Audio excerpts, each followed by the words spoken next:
자, 이어서 종목 토크 시간입니다. 오늘은 D&W 파트너스 김경렬 팀장과 함께하도록 하겠습니다. 안녕하세요. 네, 안녕하세요. 어서 오세요. 자, 오늘 어떤 종목 토픽으로 보시나요? 네, 오늘 준비한 종목은 현대차입니다.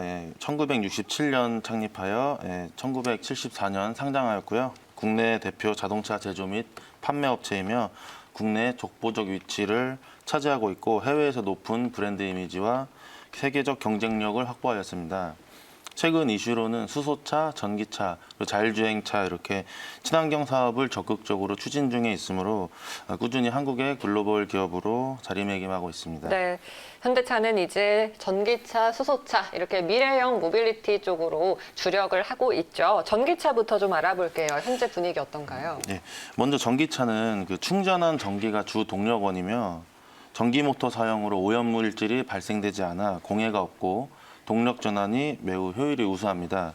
네, 회생제동, 전기 댐퍼 등을 이용한 버려지는 에너지를 회수하기도 하고요. 전기 시스템 자체가 부피가 적고 동력 배분이 자유로운 면에 공회전이 없고 차량이 서 있을 때의 비효율을 감소시킬 수 있습니다. 또한 이제 소음이 또 적은 장점이 있습니다. 주행 외의 배터리 활용으로는 이제 현대차의 코나 일렉트릭의 유틸리티 모드가 대표적인데요. 엔진을 켜면 공회전 때문에 발생하는 매연이나 소음 문제가 있는 반면 전기차는 공회전 문제에서 자유롭고 방전 문제도 비교적 자유롭습니다. 최근 코로나 이후로 캠핑이나 차박 등 아웃도어 문화가 빠르게 늘어나는 만큼 소비자에게도 꽤나 매력 있는 항목으로 보여지고 있고요.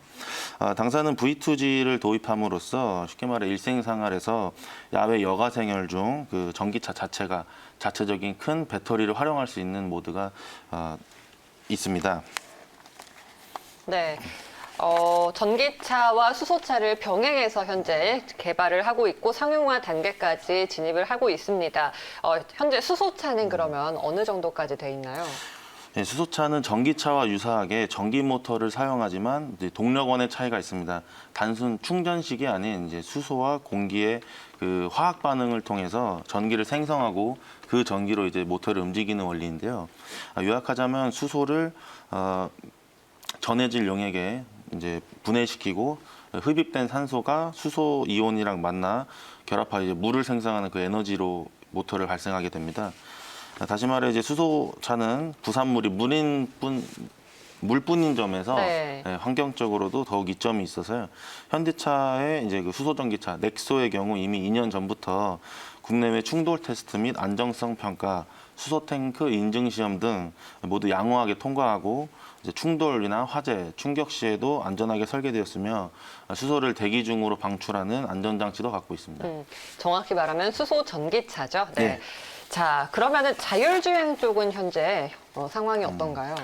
자율주행 기술은 이제 2010년대 이후에 딥러닝 연구가 진전되어서 이제 최근에 이제 차에 제한적으로 탑재되고 있는데요. 앞으로의 기술은 이제 좀 더 가속화되는 모습을 보이고요.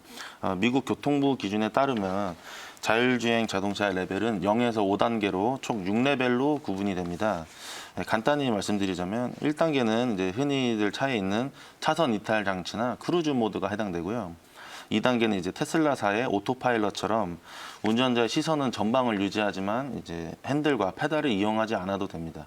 3단계부터는 이제 차량이 교통 신호와 도로 시스템을 이해하고요. 4단계는 자율주행 중 이제 위급 시에만 운전자가 개입이 되는 그런 제한적 자율주행 단계로 이제 구글의 자동주행차가 이 단계에 있습니다. 최고 등급 5단계는 이제 모든 상황에서의 운전자 개입이 전혀 되지 않은 완전 자율주행의 단계이고요. 현대차로 예를 들면 수소전기차 넥소가 서울에서 평창까지 자율주행 기능만 이용하여 완주한 테스트가 있는데요. 이 테스트의 성공의 의미가 크며 정부 또한 광주산업단지 대개조 계획에는 자율주행 교통 시스템 구역을 설치할 예정으로 사실상 자율주행 기술은 이제 세계적으로 좀 많이 포커싱이 돼 있다고 볼 수 있습니다. 네, 앞으로 정말 운전하지 않고도 우리가 이 차를 이용할 수 있는 그런 시대가 빨리 올 것 같습니다.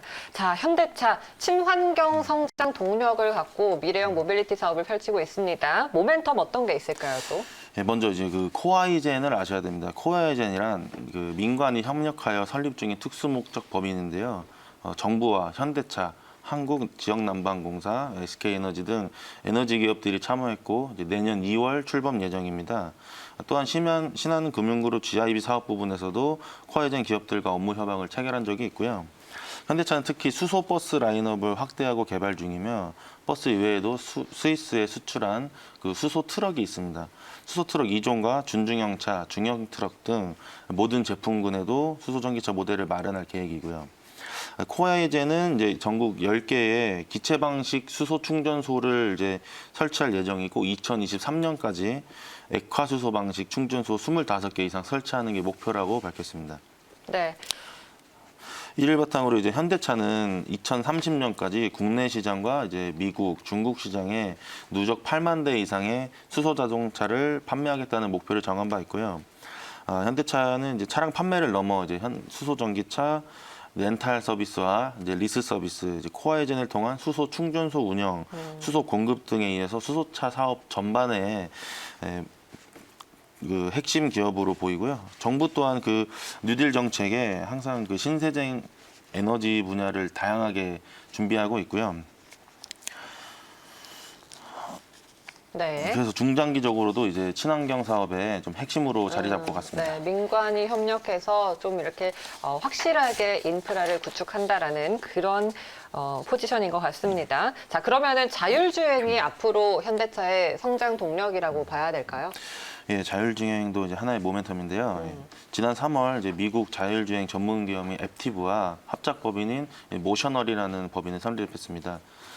중요한 것은 이번 달 17일 네바다주에서 4단계 주행차 운행 허가를 받았는데요. 이번 운행 허가로 모셔널 이 법인에서는 2020년 상반기에 그 무인 택시 브랜드는 이제 로보택시라고 있습니다. 로보택시 사업을 차질 없이 진행할 수 있게 됐고요. 레벨 4단계는 앞서 말씀드렸듯이 운전자가 탑승하지만 위급 시에만 운전자가 개입하는 조건부 완전주행이라는 걸 뜻합니다. 이번 허가로 모셔널은 운전자를 태운 상태로만 완전 자율주행할 수 있다는 의미고요. 운전 가능 장소 또한 네바다주 공공도로를 사용하지만 향후 장소와 조건을 좀 빠르게 확장하여 5단계의 그 완전 자율주행 타겟으로 계속 연구 개발 중에 있고요. 그 네바다주의 정부 허가를 받으면서 모셔널이라는 법인 자체가 몇 안 되는 자율주행 선두 그 진열에 합류하게 되었으므로 현대차 또한 좀 글로벌하게 좀 입지를 다져감을 네. 확인할 수 있습니다. 네. 자, 그러면 앞으로의 실적과 주가는 어떻게 전망하시나요? 네, 3분기 실적 발표가 11월 16일에 있었는데요. 그 실적 발표상으로 보면은 조금 하락세를 볼 수 있는데요. 이게 이제 소비자의 그 엔진 관련 충당금으로 품질 비용으로 좀 많이 사용을 했다고 합니다. 그런데 엔진 관련 충당금의 명목인 그 품질 비용을 제외하면은 시장 예상가를 훨씬 윗도는 상황으로 지금 장을 보셔도 훨씬 상승 추세로 이제 흐름이 좋은 편이고요. 급하게 움직일 필요는 없다고 보입니다. 주요 이동 평균선 11선 지지 움직임을 보이면서 현재 분할 매수 관점으로 이제 보이고요. 20일 이평선까지 내려올 경우 이제 또 오히려 더 추가 매수 가능을 생각해 봅니다. 또 이제 탄탄한 지지 구간이 있어서 쉽게 내려갈 기미는 보이지 않고요. 1차 목표가는 21만 원 선에 생각하고 손절가는 15만 6천 원으로 볼 수 있겠습니다. 네, 알겠습니다. 현재 18만 원대 초반 지나고 있는 현대차 분할 매수로 접근하면 좋겠다라고 말씀해 주셨습니다. 오늘 김경렬 팀장님 말씀 여기까지 드릴게요. 고맙습니다. 네, 감사합니다.